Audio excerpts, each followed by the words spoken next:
Yan yung napasya area na napaulan nung ilang weeks. At ito naman yung bagong napasya area sa west ng Mindanao. So, magiging ano ba to? Magiging bagyo. So, ating titingnan sa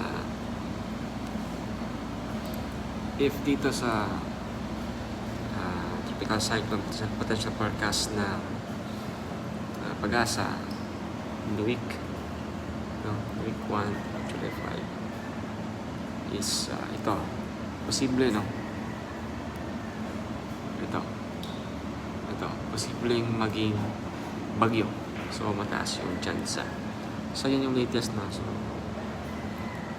so patuloy tayong mag-monitor, pero according dito talagang mataas ang tsansa ito ay maging bagyo.